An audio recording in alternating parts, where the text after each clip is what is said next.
Ako nagpapasok ng ahas sa loob ng bahay natin. At totoong may kasalanan dito yung taong nanggamit.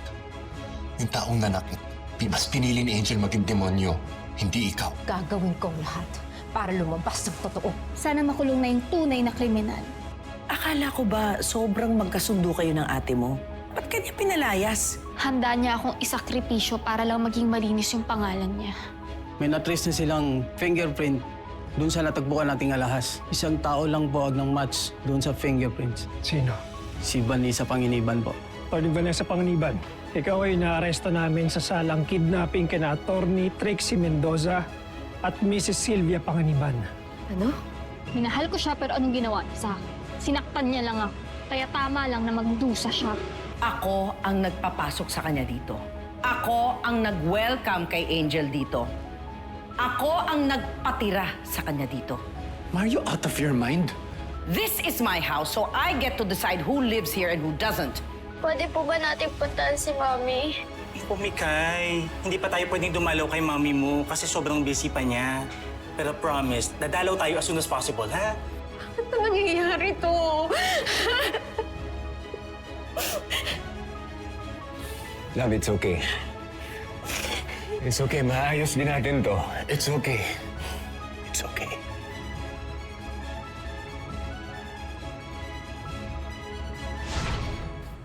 Veron, ihanda mo na yung gamit ng mga bata.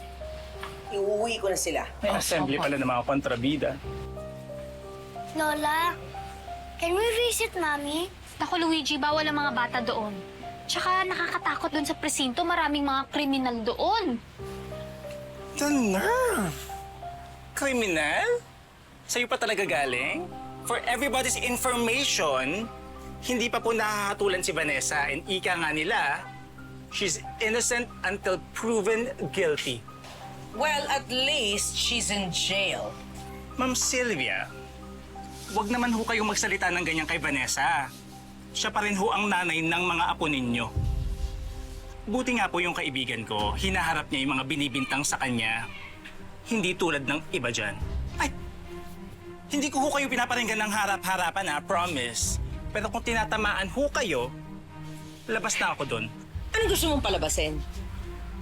Kahit ano pang sabihin mo, masamang babae yung kaibigan mo at nakalaya na rin sa kanyang aking anak.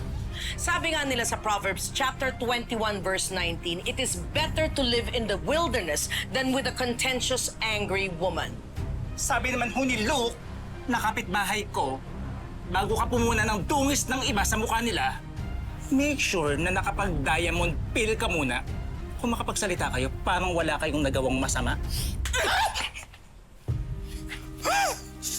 Hindi ka makakadalawa, Ma'am Sylvia. Wag na lang. Baka ma-deform yung filler sa mukha ninyo. Magmumugho kayo ng holy water.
I don't deserve this.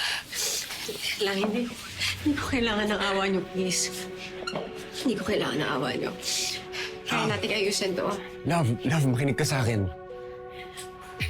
Love, it's okay. Asawa mo ako, nandito kami para sa'yo. It's okay. Maayos natin to. Kakampi mo kami. Kaya ko to eh.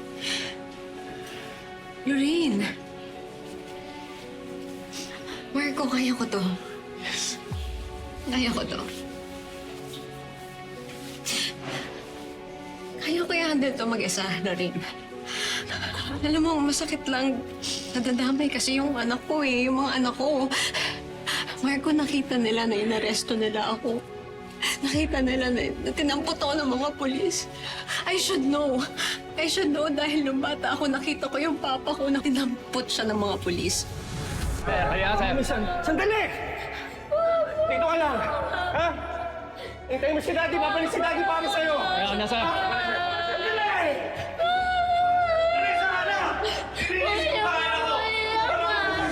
Love. Love.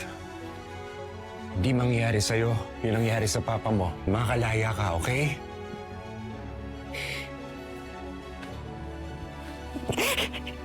Attorney Panganiban, we need you for the procedures.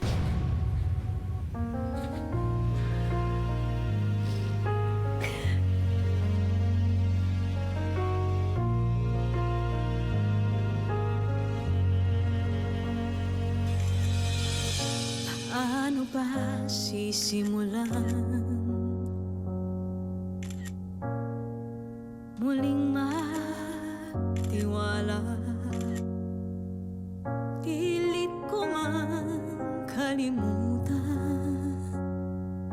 Bumabalik pa rin ang nagawa. Paano bang di makulong? Sa galit na kinikimkim